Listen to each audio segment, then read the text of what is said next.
Welcome back to Laugh Tracks. It's your favorite husband and wife duo, Jeremy and Corie, here to add a little seasoning to your week. And by seasoning, I mean salt, pepper, and a whole lot of laughs. Right, Corie? Absolutely. Except when Jeremy's cooking. Then it's more like salt, pepper, and accidental fire alarms. But hey, we all have our strengths, okay? Okay, I'll own that one.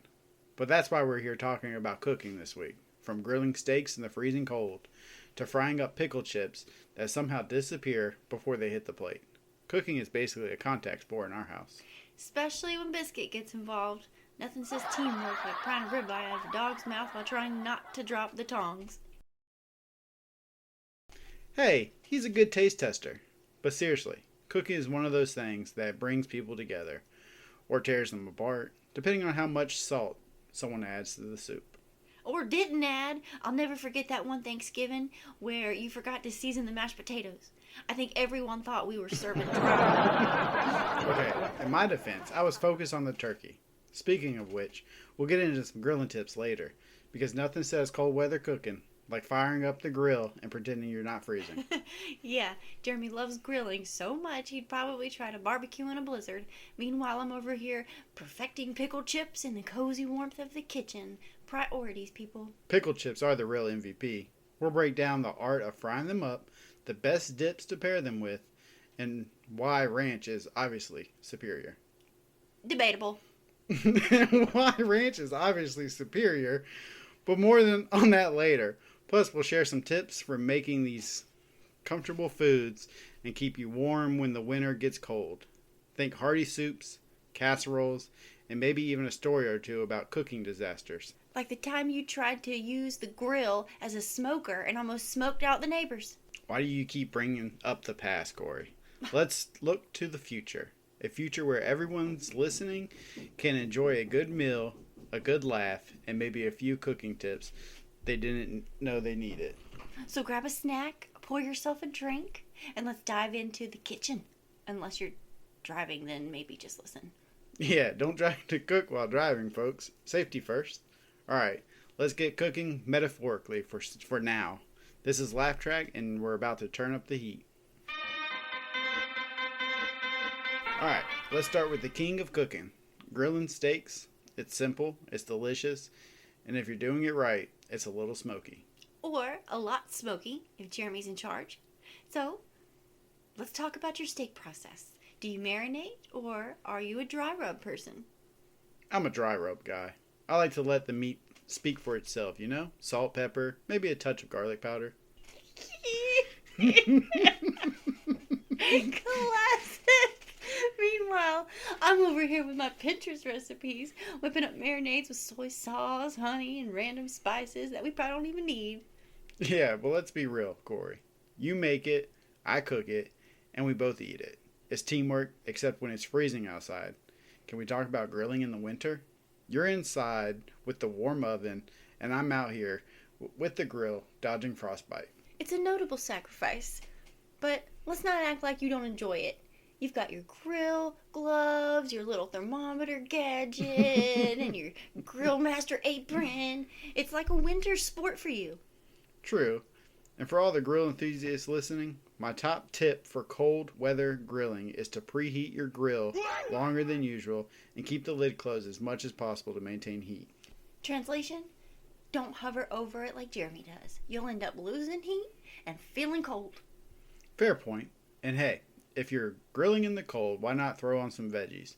Corn, asparagus, even sweet potatoes. Ew. They're underrated grill stars. Let's switch gears to a snack that's near and dear to Corie's heart. Pickle chips. I love it. Oh, I could talk about these all day. There's something magical about a crunchy, tangy pickle slice dipped in batter and fried to gold perfection. Okay, so walk us through your process. What's the secret to the perfect pickle chip? First, you need good pickles. Crunchy ones, none of that soggy stuff. Then you dredge them in flour, dip them in buttermilk, coat them with seasoned breadcrumbs, and fry them until crispy. And don't forget the dipping sauce. Ranch is great, but I also like a good spicy aioli. Let's settle the debate right now. Ranch is the only dipping sauce that matters. Jeremy, We've been over this. Not everyone likes ranch. Spicy mayo has its place. Listeners, write in and tell us, are you team ranch or team wrong?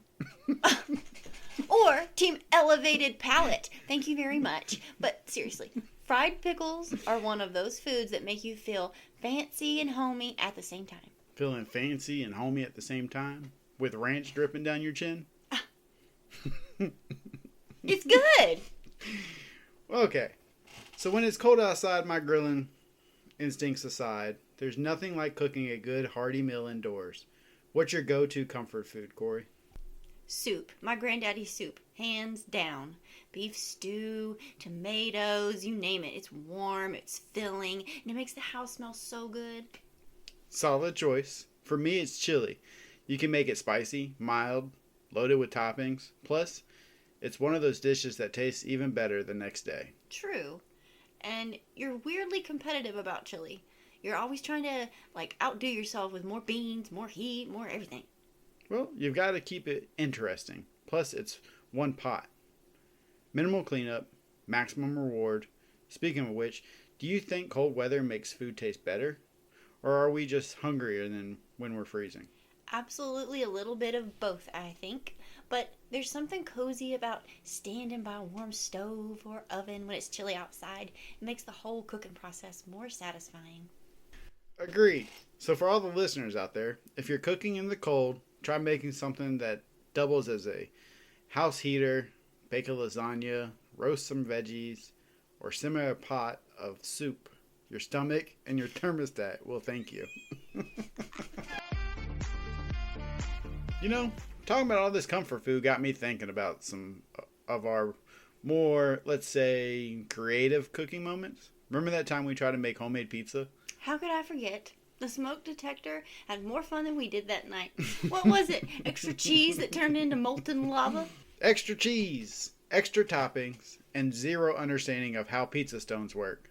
Pro tip, everyone, don't overtop your pizza or you'll be scraping burnt sauce out of your oven for a week. Lesson learned. But honestly, it's those cooking disasters that make the best stories. Like the time I tried to make caramel and ended up with what can only be described as sugar concrete. that stuff could have doubled as building material. But hey, at least we're not alone in our fails. We asked our listeners to send in their funniest cooking mishaps, and let me tell you, y'all delivered. Okay, here's one from Sarah in California. I once tried to cook spaghetti in a pressure cooker, and when I opened the lid, it was basically a noodle volcano. Sauce everywhere. Walls, ceilings, even the dog. Poor dog. That sounds like Biscuit would have been thrilled. And here's one from Winston in Illinois. I grilled chicken wings for a family cookout, but I didn't realize the grill wasn't heating evenly. Half were raw, half were burnt, and I ended up ordering pizza. Classic save. Winston, you're a hero for not giving up, and honestly, these stories make me feel so much better about our own kitchen fails. Same here. And if you're listening and thinking, I could top those, send us your story. We might share it in a future episode. Absolutely. We love them. Keep them coming. All right, Corie. It's time for a little game to spice things up. I call it Would You Rather Cooking Edition. Are you ready? As ready as I'll ever be. Hit me. All right. Would you rather grill in a snowstorm or cook a full Thanksgiving dinner with no oven? Snowstorm. Hands down. At least the grill has a lid. What about you? Same here. No oven sounds like a nightmare. All right, next one. Would you rather eat nothing but fried foods for a month or raw veggies for a month? That's a tough one. Fried foods, but I'd regret it. What about you? Oh, I'm going with the raw veggies. Fair point. Okay. Last one. Would you rather have to cook every meal over an open flame or in a microwave? That's tough. An open flame. It's basically camping, but with better food. Microwave meals forever would crush my soul. Totally agree. Listeners, play along and let us know your answers. All right, Jeremy, I'm ready to get into it with this game. Let's stir the pot with some food opinions. Are you ready for your first hot take? Bring it on. I'm not scared. Okay, first one. Cilantro tastes like soap. Don't even get me started. Cilantro is essential to so many dishes. Tacos, guacamole, salsa. It's fresh, it's bright, it's not soap. How can you not like it? I swear, every time I taste cilantro, I get a mouthful of soap. It's genetic, I swear. Some people are just cursed that way, I guess. I think you're in the minority here, Corie. I'd say 99% of the world loves cilantro. And I'm right. Listeners? We'll see what the voters are on that one. Next hot take. Sweet potatoes are overrated. No. How dare you? Sweet potatoes are the best. They're versatile, delicious, and way better than regular potatoes. You can mash them, roast them, make fries. They're just too sweet. Give me a regular potato any day. You can't beat a classic baked potato with sour cream, chives, bacon, extra cheese. You're wrong. Sweet potatoes have the perfect balance of flavor, and they're healthier. It's a win-win. Well, I'm putting my foot down. I think we might need to just agree to disagree on this one. All right, last one. Bacon is overrated. Wait, what? What? No way. Bacon is the king of meats. It makes everything better. Okay, hear me out. Bacon is great, but sometimes it gets all the hype and overshadows other meats. Like, let's say, sausage deserves a little bit more love. Am I right? No, you're trying to start a war right now. Bacon is crispy, salty hero of every breakfast and snack food. It's irreplaceable. Well, you say bacon is crispy and salty. I remember a time my mom used to make sausage in the skillet on the oven. They were always crispy and salty. Yeah, your mom does make good sausage. I remember one time she made some, I don't remember what she put with it. I think it was cheese and potatoes. It was really good. So I'm willing to put up a good sausage link up against any breakfast item, any day. Well, all right, listeners. We need your opinion. Bacon or sausage? What's your choice? Let us know, and we'll settle this one once and for all, because I'm already going to tell you it's going to be bacon. Yeah, but you did forget country ham. Oh, dang, you right. All right. I got a story. It's just in my head, and it's all about country ham. Well, I hope it's in your head. Oh, okay. I know exactly where this is going. Are we telling the story of the Great Country Ham Debacle? Debacle, okay.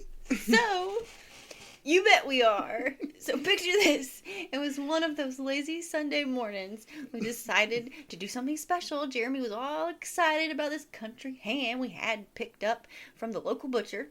And for good reason. I've been eyeing that ham all week. It was perfect. Mm-hmm.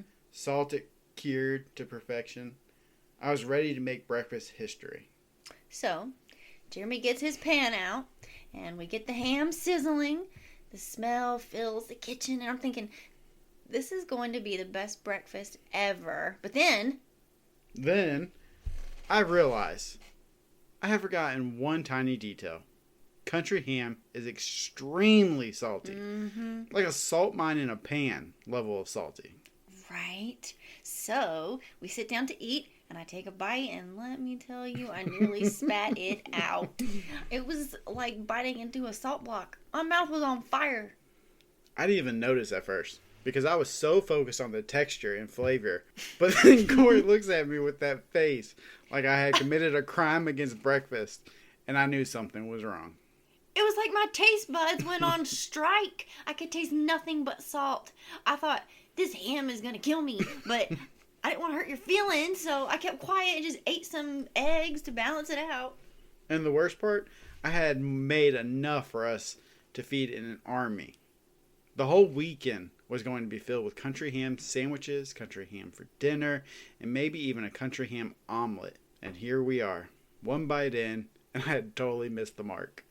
Yeah, well, we ended up donating the ham to the neighbors. At least it didn't go to waste.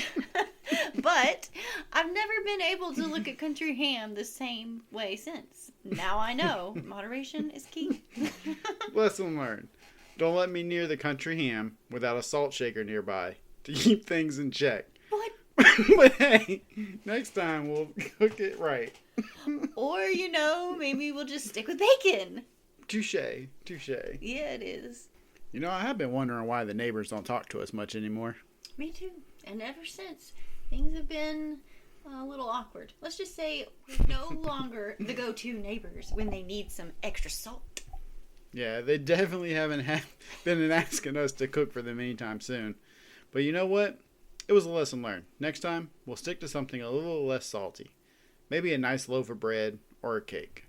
Nothing that'll make their tongue swell. Exactly. It was one of those moments where we realized maybe the neighbors don't want to feel like they've just eaten an ocean. But hey, at least we know now. And we know that at least the ham didn't go to waste. It just went to someone else's house. Yeah, and we'll make sure to double check the salt content next time before it ends up in someone else's kitchen. Well, that was a fun one, wasn't it? We've had a lot of laughs today. Talking about food, from grilling the perfect steaks to getting a little too carried away with salty country ham. Definitely. Who knew cooking could spark so many stories? And let's be real, if you can't laugh at yourself in the kitchen, you're missing out. I mean, country ham people will never let that live down. Yeah, I think we've learned our lesson. Maybe we'll stick to more mild flavors next time. Mm-hmm. Something everyone can enjoy. Or, a really good cake might be the way to go. Agreed. And that's the thing about cooking. It's all about trial and error. Sure, you're going to mess up sometimes, but it's those mistakes that make for the best stories. Like our neighbors trying the ham. That was a good one. And don't get us wrong. Country ham has its place. It just needs to be enjoyed in moderation. Not every meal needs to be packed with salt, especially when you're feeding your 70-plus-year-old neighbors. Lesson learned. And hey, even when things go wrong, it's all about the memories. I mean, who wouldn't want to be part of the Great Country Ham Debacle? It's a classic now. You're right. And what's cooking without a little bit of adventure, right? Sometimes it's unexpected moments that make the experience special, even if it's not what you intended. Exactly. And while we joke about it, cooking is also about creativity and having fun. Whether you're grilling a steak, frying up pickle chips, or experimenting with new ingredients, the process is what brings people together. That's true. Food has this way of connecting us, whether it's around the dinner table or sharing laughs with friends and families. And let's be honest, no one remembers the perfect meal. They remember the stories that come with it. Absolutely. That's what makes cooking so special. It's moments and mishaps and memories that last. Absolutely. So whether you're grilling, baking, or making a mess in the kitchen like we did with that ham, just remember to enjoy the process and not to take it too seriously. Because at the end of the day, it's all about making memories and sharing memories and meals, and most importantly, laughing along the way. And on that note, we're signing off. But before we go, a big thank you to our listeners, Winston and Sarah, for sharing their stories. We hope you had as much fun as we did. Don't forget to send us your food fails and your best kitchen stories. We'd love to hear them. Until next time, guys, keep cooking, keep laughing, and we'll see you on the next episode of Laugh Track. Take care, everyone. Stay salty, or not.